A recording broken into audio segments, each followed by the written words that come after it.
अरे लिफाफों पे जिंदगी गुजारने वालों, शर्म से डूब मरो तुम। अरे तुमको कुरान करीम दिया ना हाथ में, अल्लाह का कलाम तुम्हारे हाथ में दिया, तुमको उसका भी लिहाज नहीं है और तुम दावा करते हो कौम का। बहुत बोल सकता हूं, याद रखो मेरी जबान को लगाम नहीं है, तुम्हारा घर से निकलना महाल कर दूंगा मैं यहाँ पे। क्या महाराष्ट्र के मुसलमानों की आवाज दबाने की साजिश हो रही है? दोस्तों, इस पूरे मामले पर ओवैसी साहब का गुस्सा फूट पड़ा है। उन्होंने सीधे सीधे उन लोगों पर निशाना साधा है जो मुसलमानों को कमजोर करने की कोशिश कर रहे हैं।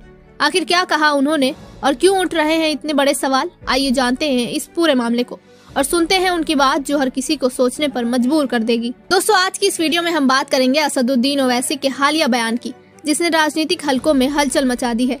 महाराष्ट्र के मुसलमानों को लेकर ओवैसी साहब ने खुलकर अपनी नाराजगी जाहिर की है और कुछ गंभीर सवाल भी उठाए। उन्होंने सीधे सीधे उन लोगों को आड़े हाथों लिया है जो महाराष्ट्र में मुसलमानों को कमजोर करने की कोशिश कर रहे हैं। ओवैसी साहब ने अपने गुस्से का इजहार करते हुए कहा कि महाराष्ट्र के मुसलमानों की आवाज को दबाने के लिए एक साजिश रची जा रही है। उन्होंने कहा, कहाँ है वो लोग जो बोले थे इम्तियाज जलील को वोट मत दो, समाजवादी पार्टी के उम्मीदवार को वोट दो। आप लोग महाराष्ट्र के मुसलमानों को न सिर्फ कमजोर कर रहे हो बल्कि उनकी आवाज का गला भी घोट रहे हो। सोचिए ये बयान कितना गंभीर है। ओवैसी साहब का मानना है कि महाराष्ट्र के मुसलमानों को राजनीतिक रूप से अलग थलग करने की कोशिश हो रही है। असल में ओवैसी साहब का ये बयान तब आया जब कुछ लोग उनकी पार्टी AIMIM के उम्मीदवार इम्तियाज जलील को वोट देने से मना कर रहे थे और समाजवादी पार्टी के उम्मीदवार को समर्थन देने की बात कर रहे थे। ओवैसी साहब का कहना है कि ये सिर्फ पार्टी की लड़ाई नहीं है, ये मुसलमानों के हक और उनकी आवाज की लड़ाई है। आगे उन्होंने क्या कुछ कहा, आप भी सुनिए। याद रखो, तुम लोग जो काम कर रहे हो ना, तुम महाराष्ट्र के मुसलमानों को ना सिर्फ कमजोर कर रहे हो बल्कि तुम उनकी आवाज का गला घोट रहे हो।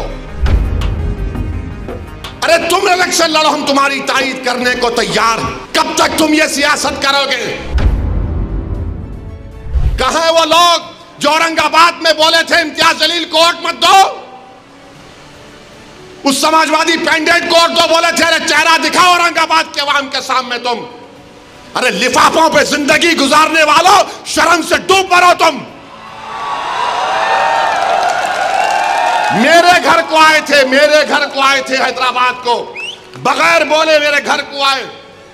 मैं वक्फ के बिल की मीटिंग में जा रहा था, पलट मेरा गार्ड फोन करा के साहब इतने लोग आए, मिला। घर पे आए तो मैंने कहा कि मेरा घर इतना बड़ा नहीं है, आप लोग 20 लोगों को ले लीजिए। 20 लोगों को बिठाया, वो बात करे, मैं बात करा, लेटर लिख के दिए, इनको टिकट दो, मैं गौर करूंगा। फिर जाने से पहले मैंने एक अल्लाह के वली के अंग्रेजी कुरान का तर्जुमा जो तुर्की का छपा हुआ है, उसकी 4 कॉपियां इन जिम्मेदारों को दिया कि आप मेरे घर को आए, ये एक अल्लाह के वली की कुरान का तर्जुमा है। एक एक के हाथ में दिया तो औरंगाबाद जाके बोले हम घर को गए थे, हमारे को चाय तक नहीं पिलाए।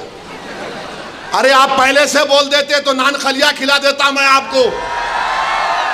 मेरे को नहीं मालूम था कि तुम मेरे घर को खाना खाने आ रहे। अरे तुमको कुरान करीम दिया ना हाथ में, अल्लाह का कलाम तुम्हारे हाथ में दिया, तुमको उसका भी लिहाज नहीं है और तुम दावा करते हो कौम का। बहुत बोल सकता हूं, याद रखो मेरी जबान को लगाम नहीं है, तुम्हारा घर से निकलना महाल कर दूंगा मैं यहाँ पे। मेरे भाई इमाम शाफई मुफ्ती साहब बैठे हुए, इमाम शाफई रहमतुल्लाह अलैह का जमाना है। एक दौलतमंद ने कहा कि अगर अल्लाह मेरे को बेटी देगा तो जब उसकी शादी करूंगा दीन और दुनिया की दौलत उसको दूंगा। जब बेटी की शादी का मौका आया, उलमाए किराम के पास गया।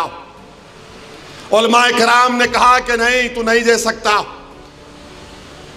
दीन और दुनिया की दौलत तो कैसे देगा, तेरी कसम गलत हो गई। इमाम शाफई के पास गए, इमाम शाफई बोले बहुत आसान है। इमाम शाफई रहमतुल्लाह अलैह ने कहा तेरी बेटी की शादी कब है? उसने कहा फलां दिन है। बोले मैं आ रहा हूं, चला जा। इमाम शाफई पहुंचे, इमाम शाफई रहमतुल्लाह अलैह ने कहा कि आसान है। वो बोला कि हज़रत शादी तो हो गई, क्या है बताओ। बोले कुरान अपनी बेटी को दे दे, दीन और दुनिया की दौलत उसको दे चुका। मैं उनको दिया, 4 कुरान दिया उनको और बोल के दिया कि आप मेरे घर को आए, मुझे पता नहीं है, मैं वकीलों की मीटिंग में जा रहा था, पलट कर आया आपके लिए, ये कुरान करीम का तोहफा आपको दे रहा हूं। अरे तुमको ओवैसी से, मजलिस से नफरत है, मगर कुरान करीम की तो अजमत का तुम लिहाज रख लेते। मैं ये बात इलेक्शन में बोल सकता था मगर खामोश बैठे रहा, मगर आज मजबूरन बोलना पड़ रहा है। याद रखो, तुम लोग जो काम कर रहे हो ना, तुम महाराष्ट्र के मुसलमानों को ना सिर्फ कमजोर कर रहे हो बल्कि तुम उनकी आवाज का गला घोट रहे हो।